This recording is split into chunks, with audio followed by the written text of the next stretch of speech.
የቀጣይ ዓመት ማለትም የ2026-27 የፕሪሚየር ሊግ የውድድር ዘመን ሁሉም ጨዋታዎች ሊስት ተደርጓል። እንዳለ መርሃ ግብሮች ሊስት ተደርጓል። ከኦገስት 21 ነው የሚጀምረው ሊጉ እንደሚታወቀው ደግሞ ሊስት እንደተደረገው ስለዚህ እስከ ሜይ ድረስ ይቀጥላልና ሁሉም ስኬጁል የወጣበትን አጋጣሚ ተመልክተናል። ታዲያ ማንቸስተር ዩናይትድ በዚህ ስኬጁል ላይ ብዙ የሚነሱ ነገሮች አሉ። ከነዛ መካከል አንድ የተለየ ፍቃድ ለፕሪሚየር ሊጉ አቅርቦ ማንቸስተር ዩናይትድ ያም ፍቃድ ጸድቆለት በዛ ፍቃድ መሰረት ወይ ደግሞ በጠየቀው ጥያቄ መሰረት ነው መርሃ ግብሩ ይወጣለትና ያ ፍቃድ ምንድነው? ለምንስ ነው ማንቸስተር ዩናይትድ ያንን ፍቃድ የፈለገው የሚለውን ነገር እንደዚሁም ደግሞ መርሃ ግብሩ ምን ይመስላል ላይክ ከበድ ያለ ነው ቀለል ያለ ነው የሚለውን ነገር በደንብ አድርገን ለማየት እንሞክራለን። ሁለተኛው ርዕስ ደግሞ የሚሆነው ማንቸስተር ዩናይትዶች ወይ ደግሞ የዩናይትድ ሰዎች ራሽፎርድን ለመሸጥ እየተጠቀሙ ያሉት ታክቲክ አለ።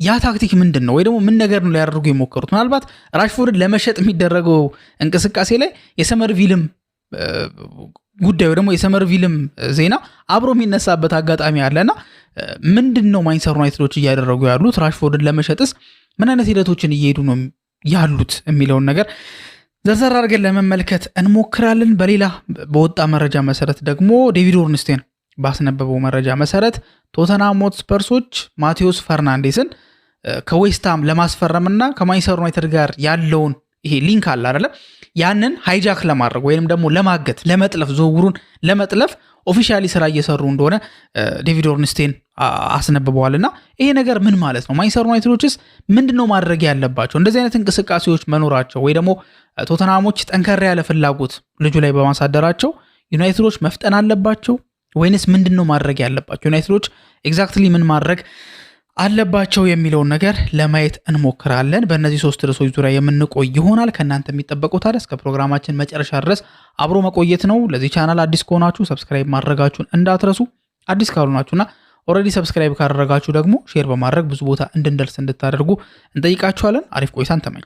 ማንቸስተር ዩናይትድን ጨምሮ የሁሉም የፕሪሚየር ሊግ ቡድኖች የ2026-27 የውድድር ዘመን ጨዋታዎች ሊስት ተደርጓል። ስኬጁል ሙሉ በሙሉ የወጣበትን አጋጣሚ ተመልክተናልና በዚህ ጨዋታ ላይ ቅድም መግቢያ ላይ እንዳነሳሁላችሁም የሚነሱ ብዙ መወያ ርዕሶች አሉ። እንዳለ 38ቱም ጨዋታ የወጡበት መንገድ መጀመሪያ ላይ ኦገስት ወር ላይ ዩናይትድ ምን አይነት ተጋጣሚዎች ናቸው የሚኖሩት፣ ተጋጣሚዎቹ እነዛ መሆናቸውስ ምን አይነት ጥቅምና ጉዳት አለው የሚለውን ነገር እንደዚሁም ደግሞ ዩናይትዶች የጠየቁት የተለየ ፍቃድ ነበር ወይ ደግሞ የተለየ ሪኩዌስት ጠይቀው ነበር በዚህኛው መርሃ ግብር ዙሪያና ፕሪሚየር ሊጉም ደግሞ ያን ነገር አጽድቆ ማንቸስተር ዩናይትድ በፈለገው መንገድ ሊወጣ ችሏል ማለት ነው። እንግዲህ ከወጡት መርሃ ግብሮች መካከል መጀመሪያ ላይ ማንቸስተር ዩናይትድ ጨዋታውን የሚጀምረው ኦገስት 22 ነው። ማለትም በዕለተ ቅዳሜ የሚጀምረው ውድድሩ ኦገስት 21 ነው። አርሰናል የሚያደርገው ጨዋታ አለ። አርብ ቀን የሚያደርገው የአርሰናል ጨዋታ አለ። ከዛ በኋላ ደግሞ በንጋታው ቅዳሜ ዕለት ማንቸስተር ዩናይትድ ከሄል ሲቲ ጋር በአዌ ማች ይገናኛል። ከዛ በኋላ ደግሞ በቀጣይ ሳምንት ደግሞ ከኢፕስዊች ታውን ጋር በሜዳው የሚያደርገው ጨዋታ አለ። ከዛ በኋላ ከኤቨርተን ጋር ይገናኛል ሴፕቴምበር ወር ላይ። ከማንቸስተር ሲቲ ጋር እርሊ ነው የሚገናኘው። ከፉልሃም ጋርም ደግሞ በሴፕቴምበር 19 ጨዋታውን ያደርጋል። ስለዚህ መርሃ ግብሮቹ እንዴት ናቸው? በተለይ የመጀመሪያዎቹ ማለት ይሄ የዝውውር መስኮቱ ያለበት አይነት አለ አይደል? ቡድኖች ተጠናክረው የማያልቁበት ጊዜ ላይ ላይክ ኦገስትና ሴፕቴምበር ላይ ማንቸስተር ዩናይትድ ከነማ ጋር ነው የሚያደርገው የሚለውን ነገር ነው የተመለከትነው። ኦገስት 22 ላይ ከሄል ሲቲ ጋር ከሜዳው ውጪ ጨዋታ ያደርጋል። በኦገስት 29 ደግሞ ከኢፕስዊች ታውን ጋር ጨዋታውን ያደርጋል። ሴፕቴምበር 5 ከኤቨርተን ጋር አዌ ማች ያደርጋል ወይ ደግሞ ከሜዳው ውጪ ጨዋታን ያደርጋል። በሴፕቴምበር 12 ከማንቸስተር ሲቲ ጋር በሜዳው ጨዋታውን ያደርጋል። ሴፕቴምበር 19 ላይ ከፉልሃም ጋር ከሜዳው ውጪ በክራቨን ኮቴ ጨዋታውን ያደርጋል ማለት ነው። ታዲያ ማንቸስተር ዩናይትድ ያ ስፔሻል ሪኩዌስት ምንድን ነው ወይ ደግሞ የተለየ ፍቃድ ወይ ደግሞ የተለየ ጥያቄ የጠየቀው ከፕሪሚየር ሊግ ሰዎች ምንድን ነው የሚለውን ነገር ለማየት ስንሞክር እንግዲህ ከዚህ በፊትም በሰራንላችሁ ፕሮግራም መሰረት ማንቸስተር ዩናይትዶች እደሳ እያደረጉ እንደሆነ ይታወቃል። ላይክ የሜዳውን እደሳ ሜዳው ማለት ተርፉን ማለት ነው እንጂ ጀስት ሙሉ ስታዲየሙን አይደለም። ሙሉ ስታዲየሙ ላይ ነው እደሳ እየተደረገው ሳይሆን ሜዳው ላይ ያ ተርፉ ላይ ግን እድሳት እየተደረገ ነው ያለውና ያ እድሳት ወደ 10 ዊክ አካባቢ ነው የተባለው። ላይክ እስከሚደርስ ድረስ የተባለው ወደ 10 ዊክ አካባቢ ነው ወይ ደግሞ 10 ሳምንታት አካባቢ ሊፈጅ ይችላል የሚሉ ሐሳቦች ነው ሲነሱ የነበረውና ፕሪሚየር ሊጉ ደግሞ እንዳልኳችሁ ኦገስት 21 ይጀምራል። ዩናይትድ ኦገስት 22 ላይ ነው የሚጫወተው። ታዲያ ኦገስት 22 ላይ የሚደረገው ጨዋታ ማንቸስተር ዩናይትድ በሜዳው የሚያደርገው ጨዋታ ነበር የሚሆነው። ግን ደግሞ ቀደም ብሎ ግን ፊክቸሩ ከመውጣቱ በፊት ለፕሪሚየር ሊጉ ባቀረቡት ጥያቄ መሰረት ያ እድሳት የሜዳ እድሳት ማንቸስተር ዩናይትድ እያደረገ ያለው የሜዳ እድሳት እስከ ኦገስት 22 ድረስ አይደርስም። ስለዚህ ኦገስት 22 ላይ ስለማይደርስ ወይ ደግሞ በመጀመሪያው ሳምንት የፕሪሚየር ሊግ ጨዋታዎች ላይ ስለማይደርስ ሜዳው ዝግጁ ስለማይሆን ማለት ከተለያዩ ነገሮች አንጻር አሁን እየተሰራ ያለበት መንገድ አለ። በዛ ሰዓት ላይ ለመጫወት ምቹ አይሆንም። ለመጫወት እንኳን ምቹ ቢሆን ተጫዋቾች ከወደቁ በቀላሉ ይጎዳሉ። እሱ ስጋት ስላለ እንግዲህ እንደሚታወቀው ነው ማንቸስተር ዩናይትድ ከ2012-13 በኋላ ነው አይደል እድሳት ለማድረግ እየተንቀሳቀሰ የሚገኘው ሜዳውን እያደሰ የሚገኘው ከዛ ዓመት በኋላ ነው አይደል ኦልሞስት ወደ 13 ዓመት በኋላ ነው እንደዚህ አይነት እድሳት እየተደረገ ያለውና በ10 ሳምንት ውስጥ ያልቃል ተብሎ ነው እየተጠበቀ የሚገኘው። ስለዚህ ስለማይደርስለት ማንቸስተር ዩናይትድ ጥያቄ አቅርቦ ለፕሪሚየር ሊጉ ጥያቄ አቅርቦ ጥያቄውም አሳማኝ ስለሆነ የመጀመሪያውን ጨዋታ ከሄል ሲቲ ጋር የሚያደርገውን ጨዋታ ከሜዳ ውጪ እንዲያደርጉ ወይ ደግሞ በሄል ሲቲ ሜዳ እንዲደረግ ተወስኗል ማለት ነው። ስለዚህ ስፔሻል ሪኩዌስቱ ወይ ደግሞ በተለየ መንገድ ማንቸስተር ዩናይትድ በዚህ ፊክስቸር ጉዳይ ላይ የጠየቀው ጥያቄ የመጀመሪያውን ጨዋታ በሜዳው እንዳያደርግና ከሜዳ ውጪ እንዲያደርግ ነው። ያ ምክንያቱ ምንድነው? የሜዳ እድሳት እያደረገ ስለሆነ እድሳቱ ተጀምሯል ኦልሬዲ የሚያልቀው እስከ ኢፕስዊች ታውኑ ጨዋታ ድረስ እንደማያልቅ ነው እየተዘገበ የሚገኘውና ኢፕስዊች ታውኑ ላይ ግን ያኔ ይኖራል። ያ ማለት በሳምንቱ ማለት ነው ላይክ ኦገስት 22 ማንቸስተር ዩናይትድ ከሄል ሲቲ ጋር አዌይ ማች ያደርጋል። ከዛ ደግሞ ከአንድ ሳምንት በኋላ ደግሞ ከኢፕስዊች ታውን ጋር በኦገስት 29 ማንቸስተር ዩናይትድ ጨዋታ ያደርጋል ማለት ነው።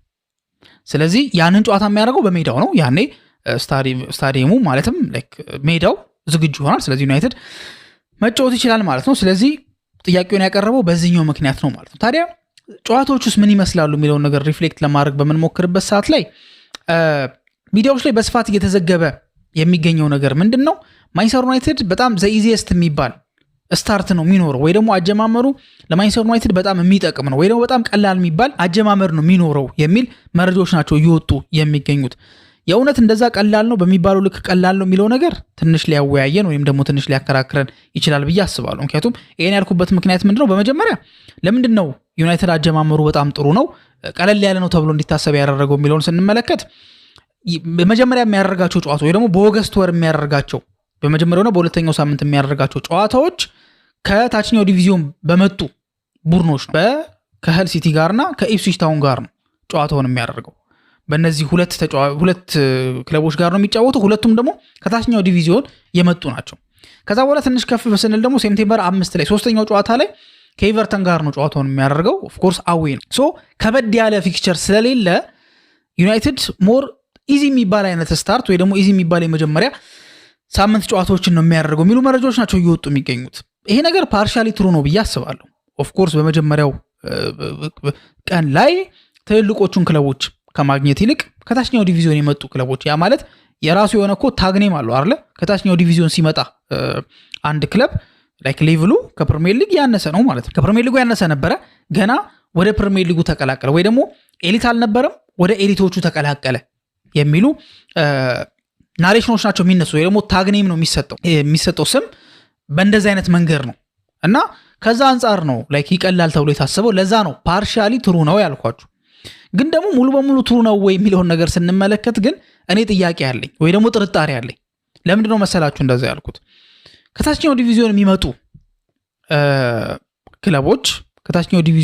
ክለቦች ብዙ ጊዜ የመጀመሪያው ሳምንት ላይ ከተመለከታችሁ በጣም አምቢሽየስ ናቸው።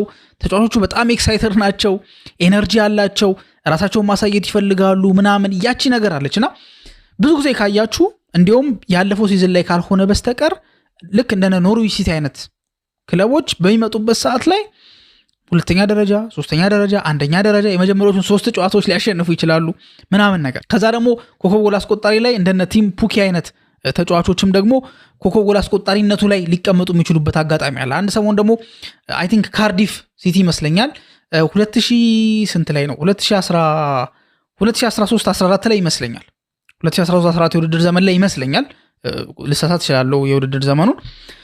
ግን ካርዲፍ ሲቲዎች በሚመጡበት ሰዓት ላይ አንድ ተጫዋች ነበራቸው።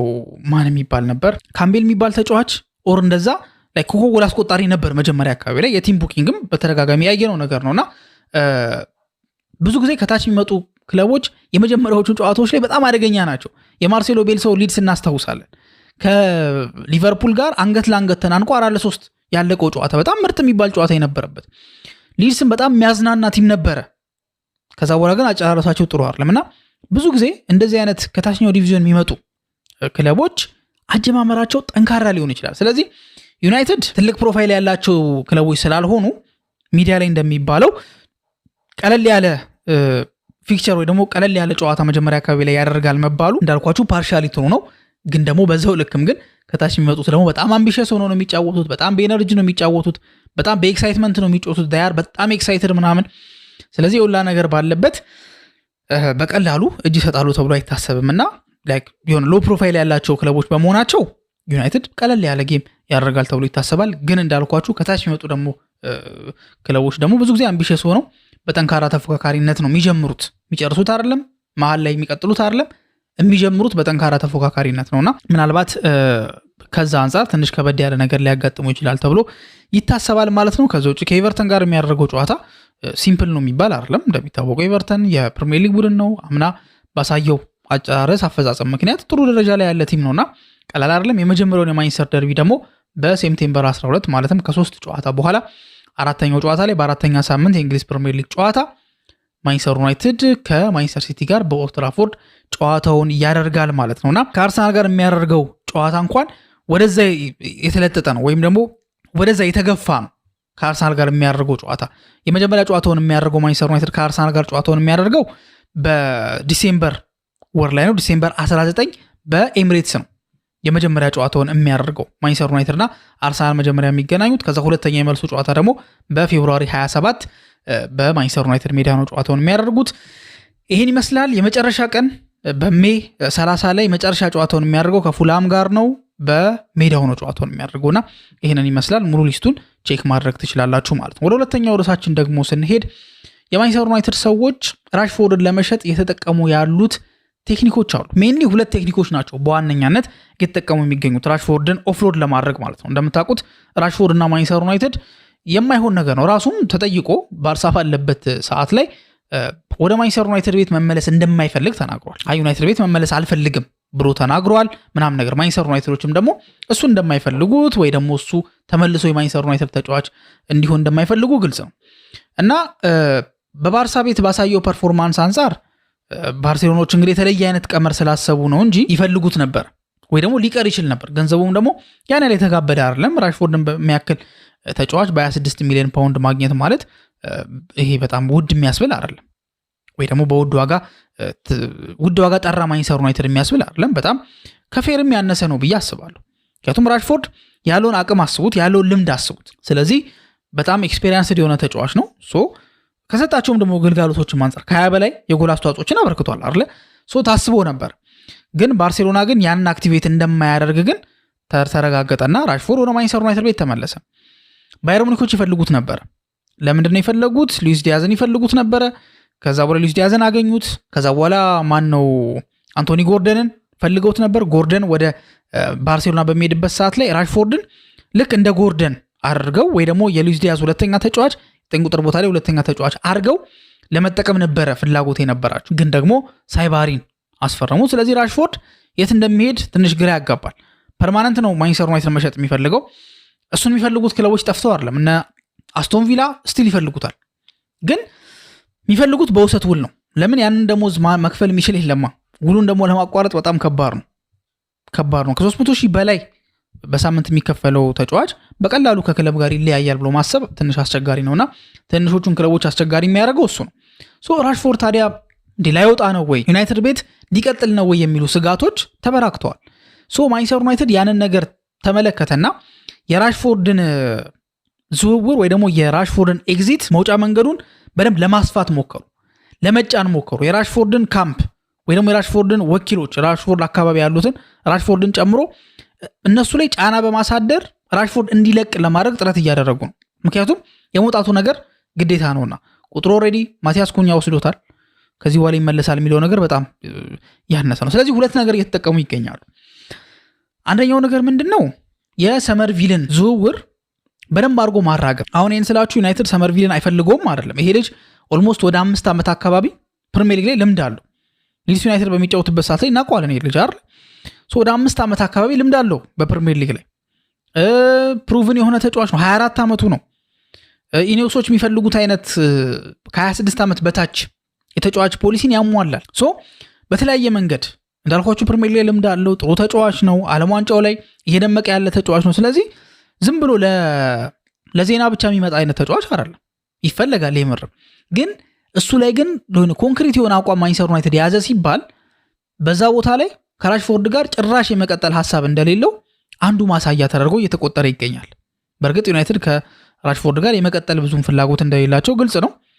ግን ደግሞ ያ ነገር እንዲጠነክር ጫና እንዲበረታ ራሽፎርድ እና የእሱ ካምፕ ወይ ደግሞ የእሱ ወኪሎች ተዘናግተውም ከሆነ እነሱን ለማንቃት ወይ ደግሞ ጨከን ያለ ይሆናላ ፑሽ ነገር ለማሳደር ማንቸስተር ዩናይትዶች የዚህ ልጅ ጉዳይ በደንብ አድርገው እያራገቡት በደንብ አድርገው እንዲነሳ በቃ ፍላጎት እያሳዩ በደንብ ቼክ እያደረጉ አብሮት የእሱን ካምፕ ቼክ እያደረጉ ክለቡን ቼክ እያደረጉ ነገሮችን ለማፋጠን ጥረት እያደረጉ ይገኛሉ። ይሄም እንግዲህ የራሽፎርድን መውጣት በተወሰነ መንገድ አፌክት ያደርገዋል የሚል እምነት ስላላቸው ያን ነገር አጠናክሮ ለመቀጠል በሚል ነው ዩናይትዶች ይህንን የዚህ ልጅ የሰመርቪልን ዝውውር በደንብ ለማፋጠን በደንብ አድርጎ እንዲሰማ በማድረግ በደንብ በማስጮህ አንዳንድ ነገሮችን ለማድረግ ጥረት እያደረጉ የሚገኙት። ይሄ አንደኛው ነው።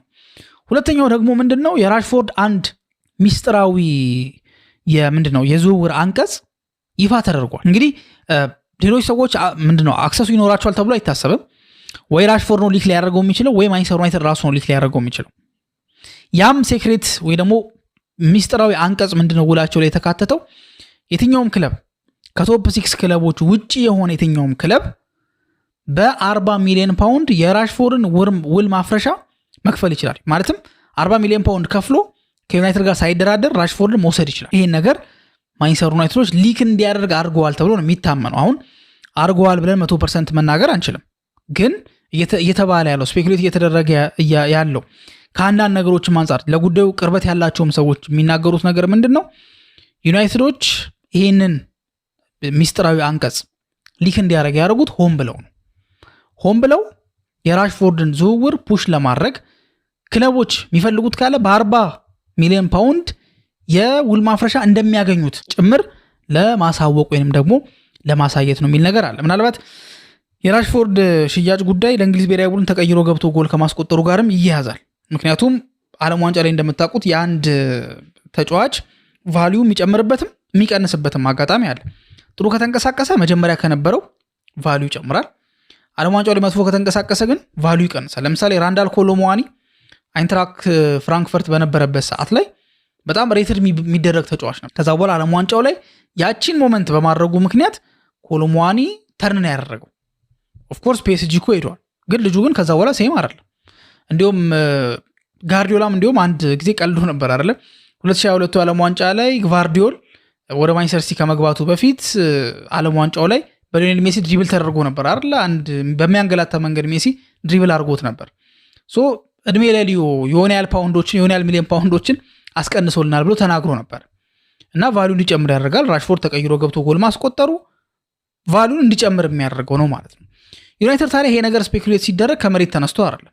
አንድ ጊዜ እናስታውሳለን አይደለ ጆን ሙርቶ ያደረገውን ነገር ልክ የሜሰን ግሪንውድ ጉዳይ ላይ በሚወያዩበት ሰዓት ላይ ቀደም ብለው አውቀው ዜናው ሊክ እንዲያደርግ አደረጉ። ማለት ዩናይትዶች ሜሰን ግሪንውድን ወደ ክለባቸው ለመቀላቀል ፍላጎት እንዳላቸው ቀደም አድርገው ሲያናፍሱት ሪያክሽኑን አዩትና ከዛ በኋላ መልሰው ከሜሰን ግሪንውድ ጋር እንደሚለያዩ ይፋ አደረጉ። ምክንያቱም ይህን ስላችሁ አትሌቲክ የዘገበው እንግዲህ ያለምንም ፍሬ ሀሳብ አይደለም እንደዚህ አይነት ዘገባዎችን የሚሰራውና ዩናይትዶች እንደዚህ አይነት ታክቲኮችን ሲጠቀሙ ከዚህ በፊትም ተመልክተናቸዋል። አሁንም ያንን ታክቲክ ለመጠቀም እየሞከሩ ያሉ ይመስላል። ይሳካላቸዋል ወይ አብረን የምንመለከተው ይሆናል። ቶተንሃም ሆትስፐርስ የማቲዩስ ፈርናንዴዝ ሌላ ፈላጊ ሆኖ ብቅ ብለዋል። እንዲሁም ፈላጊ ብቻ ሳይሆን ስለ ማቲዩስ ፈርናንዴዝም ጥያቄዎችን አቅርበዋል። ከቶተንሃም ጋር አንዳንድ ንግግሮችን አድርገዋል የሚል ሀሳቦች አሉ። አንዳንድ ንግግሮችን አድርገዋል። ኦፊሻል ጥያቄ አላቀረቡም፣ ግን አንዳንድ ንግግሮችን አንዳንድ ይሄ ኢንፎርሜሽኖችን ጠይቀዋል ቀረብ ብለው። ያ ማለት ጠንከር ያለ ፍላጎት አላቸው ማለት ነው። ያንን ዝውውር ከማንቸስተር ዩናይትድ ለመጥለፍ ዝግጁ እንደሆኑ እንቅስቃሴ እንደሚያደርጉ በዚሁ አጋጣሚ ምንድነው ያሳወቁበት ሊባል ይችላል። ወይም ደግሞ እሱን ነገር ለማድረግ ወይ ደግሞ ከዩናይትድ ላይ ለመንጠቅ እንቅስቃሴ መጀመራቸው ይፋ ተደርጓል። ስለዚህ ዩናይትድ በዚህ ጉዳይ ላይ ምንድነው ማድረግ ያለበት? መፍጠን አለበት ወይስ አሁን ባለበት ፔስ ነው መቀጠል ያለበት? ዩናይትድ እንደዚህ አይነት ነገሮች የሚጠበቁ ናቸው። ዌስትሃም የፈለገው ነገር ይሄንን ይመስለኛል። ላይክ ይሄ ሁሉም የዝውውር ገንዘብ እያስገቡ እንዲፎካከሩ ማለት ከዛ በኋላ ልጁ በተሻለ ገንዘብ ይሸጣል።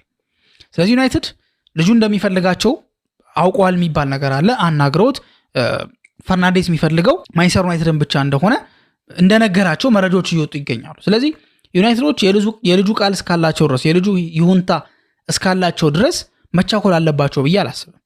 ምክንያቱም ይሄ ዌስትሃሞች የሚፈልጉት ነገር ነው። ዩናይትድ ደግሞ ተቻክሎ የሆነ ያህል ብር ቢያደርግ ዌስትሃሞች በፈለጉት ገንዘብ ሊሸጥ የሚችልበት እድል አለና ማንቸስተር ዩናይትድ በዚህ ሰዓት ላይ ምንም ያስደነግጠውም ነገር የለም፣ መፍጠን ያለበትም ነገር የለም። ነገሮች አሁን እየሄዱ ባሉበት ፔስ አሁን ዋጋ ስለማስቀነስም ከሆነ እስካሁን ድረስ የዘገየው ኦፊሻል ጥያቄ ያላቀረበውም ዋጋ እስኪቀነስ ድረስም ከሆነ ብቻ ምንም ይሁን ምን የሆነ ስትራቴጂ ምክንያት ነው አይደል እስካሁን ድረስ ጥያቄ ያላቀረቡት ኦፊሻል። ያን ስትራቴጂ ጠንከር አድርጎ መቀጠል ነው ያለበት እንጂ አሁን ቶተናም ሊጠልፍ ነው በሚል ስጋት መሯሯጥ ምናምን ከጀመረ ቶተናሞች ባይገዙትም ልጁን ዋጋ አስወድዶ ግን ዞር ማለታቸው አይቀርምና ዩናይትድ እዚህ ነገር ላይ መጠንቀቅ አለበት ተብሎ ይታሰባል ማለት። ማንቸስተር ዩናይትድ በዚህ ክረምት መቼስ ከብዙ ተጫዋቾች ጋር ስሙ እየተያዘ እንደሆነ ይታወቃል። ላይ ካሁን አይደለም ማንቸስተር ዩናይትድ ከበፊትም ጀምሮ የሆነ ቦታ ላይ ተጫዋች ያስፈልገው እንጂ ወይ ደግሞ ገበያው ላይ ንቁ ተሳትፎ ያደርጋል ተብሎ ይታሰብ እንጂ እንዳለ የዜናው ሚዲያ ማንቸስተር ዩናይትድ ለእገሌን ፈለገው እንደዚህ አይነት ፍላጎት ነበር የሚሉ ናቸው የሚነሱት። እንዲሁም አሁን ላይ የዝውውር ዜናው በተወሰነ መንገድ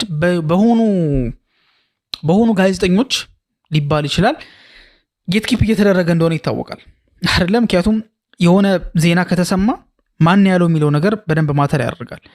ላይክ እነዛ ደግሞ ሰዎች እነዛ ጋዜጠኞች ደግሞ በጣም ጠንካራ የሆነ ሶርስ ነው ያላቸው፣ ሂደታቸውን በጣም ከባድና አደገኛ ነው። የሆኑ ሰዎች እስኪሉት ድረስ እንጠብቃለን የሆነ ዜና ናርለ። ስለዚህ ከዛ አንጻር ኮንትሮል የሆነ ነገር ነው ያለው። የሆነን ዝውውር ዴቪድ ኦርንስቴን ከዘገበው ቤን ጃኮብስ በተለይ ካምናው የክረምት ዝውውር ጀምሮ ቤን ጃኮብስ በጣም በቃ ስካይሮኬት የሆነ ኬሪር ነው ያደረገው፣ ወይ ደግሞ ሙቭ በጣም ከበድ ያለ ሙቭ እንደሆነ ይታወቃል። ቤን ጃኮብስ ማለት ነው። ዴቪድ ኦርንስቴን ከዛ ብሎ ፋብሪዚዮ ሮማኖ አለ እነ ክሪስ ዌለር እያለ ላይክ ደረጃ በደረጃ ይሆናል አይደለ? ደረጃ በደረጃ የሚመጣበት አጋጣሚ አለ። እንደነ ኢንዲካይላ ኒውስ ደግሞ የመሳሰሉት ደግሞ አደገኛ የሚባሉትም አሉ። በአጠቃላይ ግን ኮንትሮል የሆነ ነው።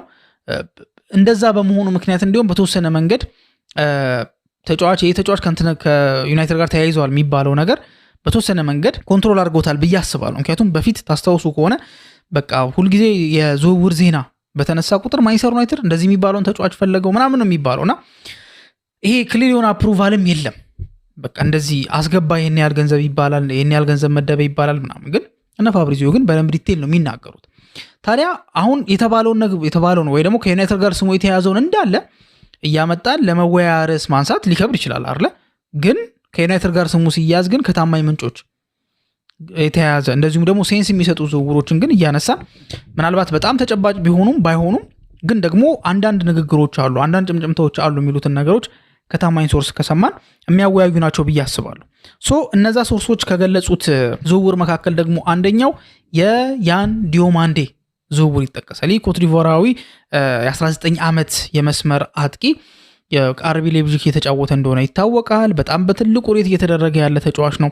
ዓለም ዋንጫ ላይ ራሱ በደንብ ትኩረት እየተደረገበት ያለ ተጫዋች ነውና አርቢ ሌይፕዚግ ቀጣዩን ብዙ ገንዘብ የሚያገኝበት ኮከብ ተጫዋቹ ነው ተብሎም በደንብ እየተገመተ ነው የሚገኘውና ማንቸስተር ዩናይትድ ከዚህ ተጫዋች ጋር ስሙ ሲያዝ ለመጀመሪያ ጊዜ አይደለም፣ ወይ ደግሞ ገና የዝውውር መስኮቱ ሳይከፈትም በፊት ስሙ እየተያዘ እንደነበረ በደንብ አድርገን እናስታውሳለን አይደለ? ስለዚህ የዲዮማንዴ ጉዳይ ላይ ግን ማንቸስተር ዩናይትድ አሁን ላይ ሊወጣ እንደሚችል ልክ እንደነ ሮይት ሳርካር የመሳሰሉት ዘጋቢዎች ሳይቀሩ አንዳንድ ጽሁፎችን ሲጽፉ ተመልክቻለሁ። በእርግጥ የጀርመኑ ተነባቢ ጋዜጣ ቢልድ እንዳለው ከሆነ ማንቸስተር ዩናይትድ አሁንም ፈላጊው ነው። በእርግጥ አሁን ያልኳችሁ ሮይትም ሌሎችም የሚጠቅሱት ነገር ማንቸስተር ዩናይትድ ይሄን ልጅ አይፈልገውም ወይ ደግሞ ፍላጎት የለውም አይሉ። ስለዚህ አንድ የምናረጋግጠው ዜና ምንድነው? ከተለያዩ ሪዝኖች ከተለያዩ ቦታዎች ለምሳሌ ዝውውሩ አልቀረም ከሚሉት ውስጥም ዝውውሩ ደግሞ የሚቀር ይመስላል የቀረ ይመስላል ከሚሉትም የምናገኘው ኮመን ነገር ምንድነው? ዩናይትድ ይሄን ተጫዋች አልፈልገውም አለ ማለቱ ነው። ቢያንስ ግን ለዚህ ዓመት ግን ፍላጎቱን ሊያቋርጥ እንደሚችል ዘገባዎች እየተዘገቡ ይገኛሉ። ታዲያ ይሄን ነገር ማድረጉ ማንቸስተር ዩናይትድ የእውነትም ነው ደግሞ ለምሳሌ እነዛ ሶርሶች ዩናይትድ ፍላጎቱን በተወሰነ መንገድ ጀስት ለመግታት አስቧል የሚሉት ፉርሽ የሚደረጉት ዩናይትድ ይፋዊ የዝውውር ጥያቄ ወይ ደግሞ ይፋዊ የዝውውር ጥያቄን ገንዘብ ልኮ በሚጠይቅበት ሰዓት ላይ እነዛ አይፈልገውም እኮ ዩናይትድ ብለው ይዘገቡት ሙሉ በሙሉ ፉርሽ ይሆናሉ። አሁን ላይ ግን ዩናይትድ አላስገባም። ስለዚህ እነሱም የሆነ እውነት አላቸው ማለት ነው። በአጠቃላይ ግን ኬዙን ስንመረምረውና ማንቸስተር ዩናይትድ ይሄን ውሳኔ ለመወሰን ለምን ፈለገ፣ መወሰኑ ውስጥ ትክክል ነው ወይ የሚለውን ነገር ስንመለከት አንደኛውና ዋነኛው ነገር ገንዘቡ ነው። 100 ሚሊዮን ፓውንድ ማንቸስተር ዩናይትድ እንግዲህ እስካሁን ባሉት ሙቮች መሰረት የምንረዳው ነገር ዩናይትድ በዚህ ዝውውር መስኮት 100 ሚሊዮን ፓውንድ የማውጣት እቅድ እንደሌለው ነው ከአንዳንድ እንቅስቃሴዎቹ ስንረዳ ማለት ነው። ምክንያቱም 100 ሚሊዮን የለውም ወይ ደግሞ ማውጣት አይችልም አይደለም፣ ግን ከእቅድ አንጻር ሁሉ ነገር በእቅድ ነው የሚሆነው አይደል? ልክ ማንቸስተር ዩናይትድ ከዚህ በፊት እኮ የተቸገረው ያለ እቅድ በሚያወጣበት ሰዓት ላይ ነው። ገንዘቡ አለ ግን ደግሞ እቅድ ግን የለም ወይ ደግሞ ፕላን የለም፣ ክሊር የሆነ ፕላን የለም። እንደዚህ አይነት ተጫዋች ነው የምንፈልገው በዚህ ዝውውር መስኮት፣ እንደዚህ አይነት ተጫዋች ነው የምንፈልገው፣ ይሄን ያህል ገንዘብ። ከዛ ደግሞ በዚህኛው ዝውውር ደግሞ እንደዚህ አይነት ነገር ነው የምንፈልገው፣ ይሄው ምናምን የሚሉ ክሊር የሆነ ፕላን ወይ ደግሞ ክሊር የሆነ አይደንቲቲ ይዘው አልነበረም። ክረምት ላይ ሲንቀሳቀሱ የነበረው የተገኘውን በውድ ዋጋ ይፈርማል። ሚሲንግ ፒስ አይደለም እሱም ይቸገራል፣ ዩናይትድም ይቸገራል፣ ይከስራል። ስለዚህ ይሄ ነገር በማንቸስተር ዩናይትድ ከዚህ በፊት የነበረው የዝውውር ፖሊሲ ላይ ትልቅ ችግርን ሲፈጥር ተመልክተነው ነበርና በዚህኛው ዝውውር ላይ ግን ክሊር የሆነ ፖሊሲ እንዳላቸው ነው ከእንቅስቃሴያቸው የምንረዳው ማለት ነው። ስለዚህ እንደዚህ አይነት ክሊር የሆነ ፖሊሲ ደግሞ ካላቸው ዝም ብሎ ገንዘብ አያወጡም ማለት ነው። የመጀመሪያው ነገር የገንዘቡ ጉዳይ ነው። ይሄ መጀመሪያው ነገር ነው። ታዲያ ገንዘቡ እንዳልኳችሁ በዚህ ዝውውር መስኮት ዩናይትድ የማውጣት ሐሳብ የለውም። አንደኛ እሱ ነው። ሁለተኛውና ወሳኙ ነገር ደግሞ ምንድነው? ዩናይትድ ኦፍ ኮርስ ማውጣት አይፈልግም። በዚህኛው የዝውውር መስኮት 100 ማውጣት አይፈልግም። ሁለተኛውና ወሳኙ ነገር ደግሞ ምንድነው? የዩናይትድ አንገብጋቢ ቦታ አይደለም ያ ቦታ። ያንዲውም አንድ የሚጫወትበት ቦታ ዩናይትድ በጣም በቃ በእርጀንሲ የሚፈልገው ቦታ አይደለም። ዩናይትድ ያስፈልገዋል። ዩናይትድ እዛ ቦታ ላይ ካላስፈረመ እንጃ ቀጣይ ዓመት 2026-27 የውድድር ዘመን እንጃ የሚባልበት አይደለም። ለምንድነው እንደዛ እያልኩኝ ያለሁት? ያንዲውም አንዴ በግራም በቀኝም መጫወት ይችላል። በግራ ክንፍም በቀኝ ክንፍም መጫወት የሚችል ተጫዋች ነው። ቨርሳታይል ነው። ጥሩ ተጫዋች ነው። የሚገርም ፔስ አለው። ድሪብሊንግ ችሎታው የሚገርም ነው። ጥሩ ተጫዋች። ዩናይትድ በግራና በቀኝ በጣም ሶሊድ ነው፣ በጣም ጠንካራ ነው ብለን በድፍረት መናገር ይከብደናል። ግን ደካማ ነው ማለትም አንችልም። ለምሳሌ ዩናይትድ በግራ በኩል ያለው ይነሳበታል አይደለ? ግራ ላይ ኩኒያ ነው የሚጀምረው፣ ኩኒያ ነው የሚጫወተው። ኦብቪየስሊ የመጀመሪያ ፈርሞ የነበረው 10 ቁጥር ቦታ ላይ እንዲጫወት ነበረ። 3-5-2 አይደለ ማንቸስተር ዩናይትድ የሚጫወተው ወይ ደግሞ 3-4-3 አይደለ ማንቸስተር ዩናይትድ የሚጫወተውና 2-10 ቁጥር አይፈልግም። ማቲያስ ኩኛ በግራ በኩል ነው የሚጀምረው ማለት ነው። ሌላ አይነት ፕሮፋይል ደግሞ የሚያስፈልገው ተጫዋች ደግሞ ያለው ማንቸስተር ዩናይትድ ቤት ውስጥ ደግሞ ፓትሪክ ዶርጉ ነው። ዶርጉ ደግሞ በዋይድ በኩል ግራኝ ተጫዋች ነው። በግራ በኩል የሚገርም እንቅስቃሴ ያደርግ ተመልክተናል። ስለዚህ ዩናይትድ ዜሮ አይደለም ማለት ነው እዚህ ቦታ ላይ፣ ወይ ደግሞ በቃ ምንም ተጫዋች እኮ የለውም የሚያስብል አይደለም። እነዚህ ሁለት ተጫዋቾች እዛ ቦታ ላይ መጫወት የሚችሉ ናቸው። በቀኝ በኩል ያለውን ስንመለከት አማድ ዲያሎና ብራያን ምቤሞ በተለይ ከአፍሪካ ዋንጫ መልስ አቋማቸው ወርዷል። በተለይ አማድ በጣም ወርዷል። ብራያን ምቤሞ እንኳን ወሳኝ የሚባሉ ጨዋታዎች ላይ ጎል አስቆጥሮ ነበር። የሲቲው ጨዋታ ላይ ጎል አስቆጥሮ ነበር። ከአርሰናል ጋር የነበረው ጨዋታ ላይ ጎል አስቆጥሮ ነበረ። በተወሰነ መንገድ ቫልዩን አሳይቷል። አማድ ግን ሙሉ በሙሉ ነበር በቃ ከብዶት የነበረው። ጠንካራ ነው ማለት አንችልም፣ ግን ለእነዚህ ተጫዋቾች ግን አንድ ዓመት ግን ዲዘርቭ ያደርጋሉ ብዬ አስባለሁ ካሳዩት ፐርፎርማንስ አንጻር። ዩናይትድ 100 የሚያወጣበት ቦታ አይደለም ማለት ነው። ላይክ ማን አለ የሚባልበት አይደለም። ስለዚህ ሌላኛው ምክንያት ደግሞ ምንድነው? አንደኛው ዩናይትድ ያው ገንዘቡ ብዙ ነው። በዚህ የዝውውር መስኮት 100 የማውጣት ሐሳብ ያለው አይመስልም። ሁለተኛ ደግሞ ዩናይትድ በጣም አንገብጋቢ ቦታው አይደለም። ዩናይትድ ምንም ተጫዋች የሌለበት በቃ በደንብ ወጥሮ ሊሰራ የሚገባው በደንብ ተጫዋቾችን መፈለግ ያለበት አይነት ቦታ አይደለም። በእነዚህ ሁለት ሪዝኖች ይሶታል። ሶስተኛው ሪዝን ደግሞ ምንድነው? ሊቨርፑል ያደረገውን ነገር ተመልክቷል። ሊቨርፑል ሰምታችኋል ብዬ አስባለሁ 100 ሚሊዮን ፓውንድ አቅርቦ ነበር ለአርቢ ሌይፕዚጎች ማለት ነው። ማለትም 90 ሲደመር 10 አቅርቦ ነበር፣ ግን ውድቅ ተደርጎባቸዋል። ስለዚህ ያንዲውም አንዴ በ100 አይገኝም ማለት። ስለዚህ ከ100 በላይ ነው። ሌይፕዚጎች እንደሚሉት ከሆነ ቢያንስ እስከ 130 ድረስ ሊያወጡ የሚችሉበት እድል ወይ ደግሞ ሊያገኙ የሚችሉበት ሌሎች ክለቦች እስከ 130 ሊያወጡበት የሚገባ ተጫዋች ነው ብለው ነው የሚያስቡት። አንድም በልጁ አቅም በታለንቱ ጉዳይ ነው። ሁለትም ደግሞ ሌይፕዚጎች የምር ተጫዋቹ እንዲወጣ አይፈልጉም። እንዲሁም በጣም የሚያማልል አይነት ኮንትራት አቅርበውለታል የሚሉ መረጃዎችም ወጥተዋል። እነሱ ሀሳባቸው ምንድነው? አቆይተውት ከዛ በኋላ ቀጣይ ዓመት በተሻለ ገንዘብ በደንብ አጠንክረው ገንዘቡን በደንብ ከፍ አድርገው ሌሎችም ደግሞ ተፎካካሪዎች መጥተው ይህን ተጫዋች እንዲያስፈርሙት በቃ ላይክ የሆነ አይነት የጨረታ ውስጥ እንዲገቡ ነበር ፍላጎቱ የሌፕዚግ እና ያ ነገር ተጫዋቹን ውድ አድርጎታል። ይህን ነገር የተመለከተው ዩናይትድ ታዲያ 100ም አቅርቦ ሌፕዚግ የማይፈልግ ከሆነ ከእንደዚህ አይነት ዝውውር መውጣቱ እንግዲህ ጠቃሚ ነው ተብሎ ይታሰባል። በእርግጥ ይሄ ልጅ ዘንድሮ ወዴትም ክለብ ካልሄደ ቀጣይ ዓመት ማንቸስተር ዩናይትድ በተሻሻለ የዝውውር ገንዘብና በተሻሻለ አምቢሽን ተመልሶ የአንዲዮ ማንዴ ጋር ሊመጣ የሚችልበት እድል አለ ተብሎ ይታሰባል። በአሁኑ ግን ሞር እንትን ያለው በሊቨርፑል ቤት ነው። ምናልባት ከሰማችሁም እንጃ የርገን ክሎፕም የአንዲዮ ማንዴን እንደመከረው መረጃዎች ይወጡ ይገኛሉ። ምክሩ ምንድን ነው? የእሱ ሀሳብ እንደምታውቁት የሬድቡል የፉትቦል ግሩፕ ውስጥ የርገን ክሎፕ ትልቅ ስልጣን እንዳለው ይታወቃል አይደለ? ስለዚህ አድቫይስ ያደርጋል። ታዲያ ምድሮ አድቫይስ የሚያደርገው ዲዮማንዴ 1 ዓመት እንዲቆይ ነው አድቫይስ የሚያደርገው። ከሄደም ግን ሊቨርፑል እንዲሄድ ነው እየመከረው የሚገኘውና የልጅ ምናልባት የሚቆይ ከሆነ ዩናይትድ ቀጣይ ዓመት ሊመለስ የሚችልበት አጋጣሚ አለ። ለአሁኑ ግን ይሄን 100 ሚሊዮን ፓውንድ በላይ የተገመተ ተጫዋች ዩናይትድ የማስፈረም ፍላጎት የለውም የሚሉ መረጃዎች እንደዚሁም ደግሞ እንቅስቃሴውም ደግሞ ያን ይነግረናል ተብሎ ይታሰባል። ማርክ ኩኩሬያ ከቼልሲ ባልተጠበቀና እሱም እንደተናገረው 36-38 ሰዓት አካባቢ ብቻ በፈጀው የዝውውር ሂደት ከቼልሲ ወደ ሪያል ማድሪድ አቅንቷል፣ ወይ ደግሞ ፋብሪዚዮ ሮማኖ ሂርዊጎ ብለዋል። ታዲያ በቼልሲና በሪያል ማድሪድ መካከል በተፈጠረው የዝውውር ኤክስቼንጅ ማንቸስተር ዩናይትድ ማንን ነው ሊያጣ የሚችለው የሚለውን ነገር ለማየት እንሞክራለን። መጀመሪያ ማንቸስተር ዩናይትድ ኦፍ ኮርስ ከኩኩሬያ ጋር ስሙ ተያይዞ ነበር። አሁን አይደለም ስሙ የተያያዘው፣ ገና ቆይቷል። ላይክ ከ3 ዓመት በፊት እንደዚህ አካባቢም ከኩኩሬያ ጋር ስሙ ሲያያዝ ነበር ማንቸስተር ዩናይትድ ማለት እና ለመጀመሪያ ጊዜ አይደለም ማለት ነው። ላይክ ለመጀመሪያ ጊዜ አይደለም ማንቸስተር ዩናይትድ ከኩኩሬያ ጋር ስሙ ሲያያዝ የነበረው። ግን ዋናው ጉዳይ ግን እሱ አይደለም። ዩናይትድ ኩኩሬያን ከሚፈልግበት ምንድነው አምቢሽን ወይ ደግሞ ጥንካሬ ይልቅ ሉዊስ ሆል የተባለውን ተጫዋች የሚፈልግበት ጥንካሬ ይበልጣል። ኒውካስሎች እንግዲህ ካሉበት ፋይናንሻል ችግር አንጻር ተጫዋቾችን መሸጥ እንዳለባቸው ይታወቃል። ግን ሁሉንም አይደለም። በጥሩ ዋጋ ተጫዋቾችን መሸጥ የሚችሉ ከሆነ ከዛ በኋላ የተሻለ የፋይናንሻል ፖዚሽን ላይ ሊሆኑ የሚችሉበት እድል ስላለ ተጫዋቾችን እንደሚሸጡ ግልጽ ነገር ነው፣ ወይ ደግሞ የሚታወቅ ነገር ነው። ግን ደግሞ እንዳልኳችሁ ሁሉም ተጫዋቾች አይደለም የሚሸጡት። ግን የመሸጥ ግን የሆነ አይነት ግዴታ ውስጥ ግን ገብቷል። ታዲያ ዩናይትድ ይሄ ልጅ ይፈልገዋል። ኒውካስሎች እስከ 70 ድረስ እየጠየቁ ነው የሚገኙት። እስከ 70 እስከ 60 ድረስ እየጠየቁ ነው የሚገኙት። ማንቸስተር ዩናይትዶች 50 እና እስከ 50 ድረስ 50 55 እስከ 50 ባለው የማስፈረም ፍላጎት ነው ያላቸው። ታዲያ ማርኮ ኩኩሬያ ልክ ወደ ሪያል ማድሪድ መሄዱ ከተረጋገጠ በኋላ ቼልሲዎች የኩኩሬያን ተተኪ መቼስ መፈለጋቸው አይቀርም።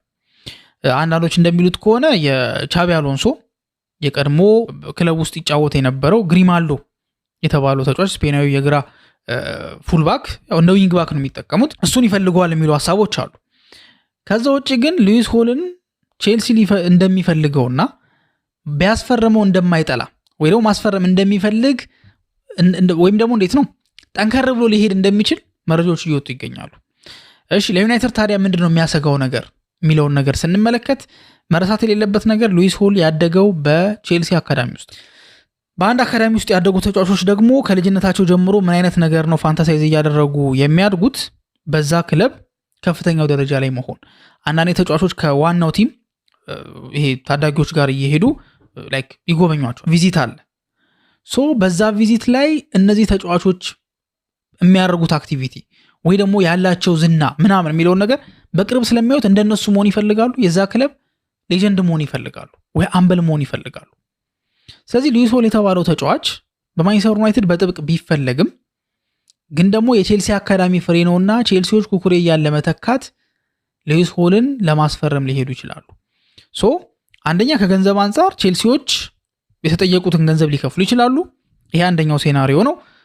ሌላኛው ሴናሪዮ ግን ምንድን ነው?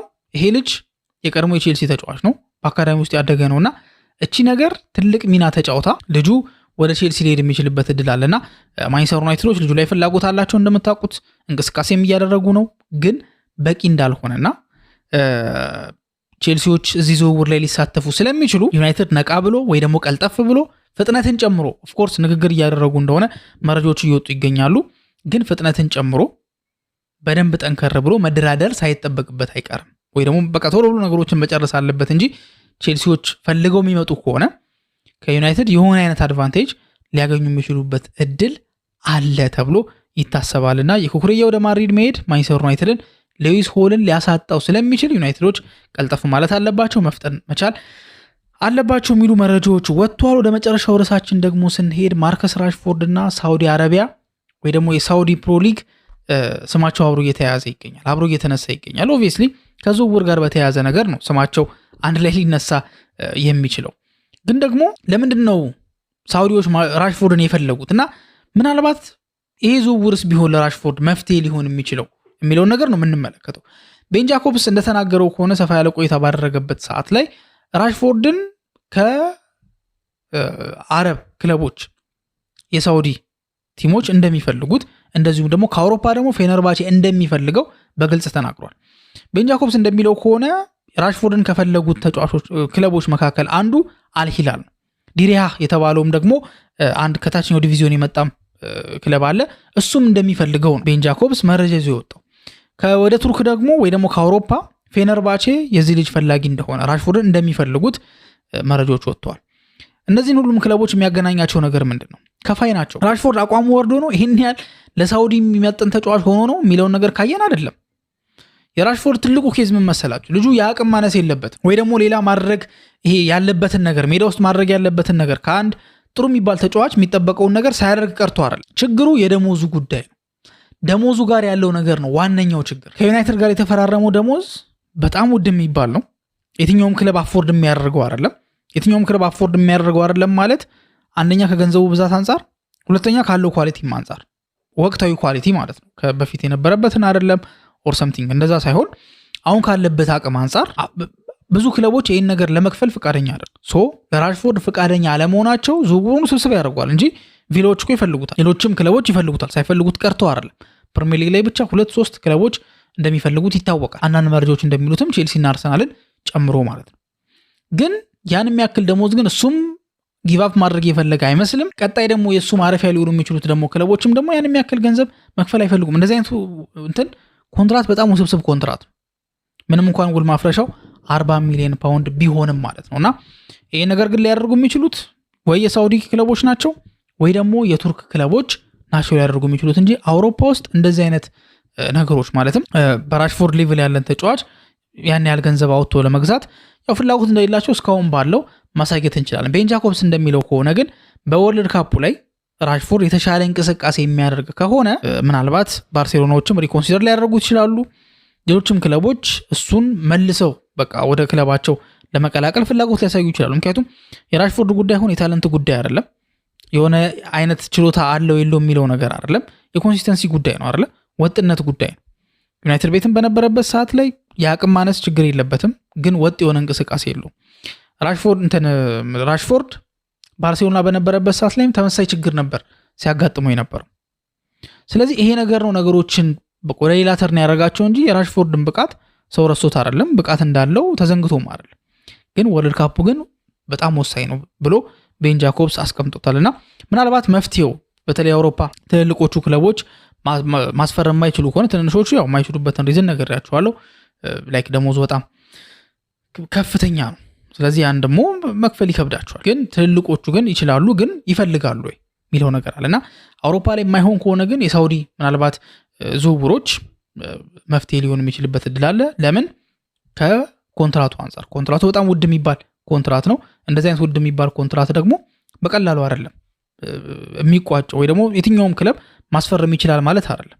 በጣም ኤሊት ክለብ መሆን መቻል አለበት፣ በደንብ የሚያወጣ መሆን መቻል አለበት እና አውሮፓ ላይ ደግሞ ባርሴሎናም ያን ማድረግ አልፈለገም፣ ባየር ሙኒክም ያን ማድረግ አልፈለገም። ስለዚህ ሁለቱም ያን ማድረግ ስላልፈለጉ የራሽፎርድ ዕጣ ፈንታ የሆነ ቦታ ላይ ተንጠልጥሎ ቀርቷል ማለት ነው። መፍትሄው ሳውዲ ነው ወይ የሚለውን ነገር አብረን እንመለከታለን። የናንተ ሀሳብ ምንድን ነው?